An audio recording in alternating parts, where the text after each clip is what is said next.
Hi, I'm here in Delaware County, where behind me is the courthouse, which is supposed to be a place where justice takes place, but instead injustice on a daily basis is done.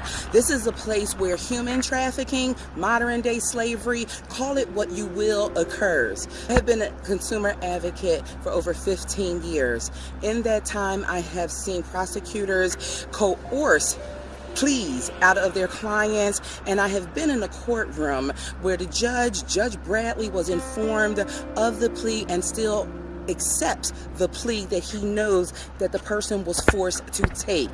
I have seen where James J. Wright, a public defender, not only said that he was going to physically hit the one of his defendants' mother in the face, who was handicapped, but he also told the young man that if you do not take this plea, then I am not going to defend you at court. When the judge was told of this travesty of injustice, Judge Bradley said he did not care, that too much of the court's time had already been wasted. This is not justice, this is injustice. Our sons, our daughters, our husbands, our wives will continue to be no more than property as long as George W. Hill, that is collecting $40,000 per day per person, that private prison remains in existence.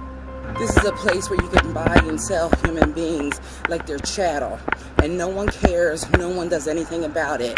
No, we're not at the border. No, they're not people from other countries. We're talking about United States citizens. There was a court-appointed attorney, Timothy Fairfalls, out of Upper Darby. After 1 year of continuances, where the judge sees that it's being done for the benefit of his client, or his client is requesting it, when in all actuality, his client did not. He asked his client if he was on drugs, if he had mental issues, drug it out for 1 year, and at the end of that year, asked the judge to be taken off the case, and Judge Scanlon accepted and said yes. Now he has no one to defend him, and he continues to sit in jail for more than 1 year, again at $40,000 per day per person. This here is not justice, it is injustice. I say enough. I say it is time for change. The good old boys club that sits up there on their high, haughty, God complex, pious, whatever, it's enough. They are our past. They are what is wrong with our today. It's time for us to make a new future. Enough. It's time for us to make a stand and build a new future, one that we can be proud of for generations to come. This modern day human trafficking, slavery, because that's what it is. When human beings, where your constitutional rights, your civil rights, your human rights are ignored, what do you call that?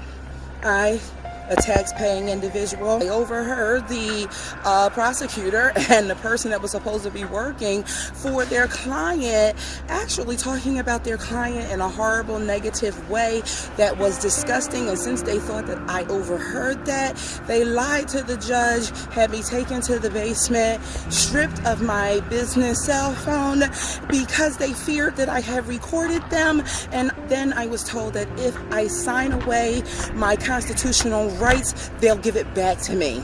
In what country in the year 2018, 19, or whatever the case may be, are we to sign away our constitutional rights?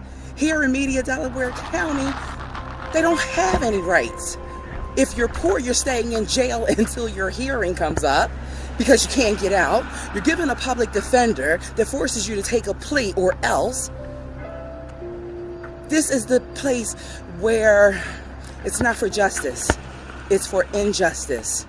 That courthouse, as long as George W. Hill is a private prison, we will never know who is working for us, who is working against us. Because again, from the prosecution to probation to the prison, human trafficking. 21st century style. Enough. Enough. What are we going to do about it? These are local elected officials. Enough.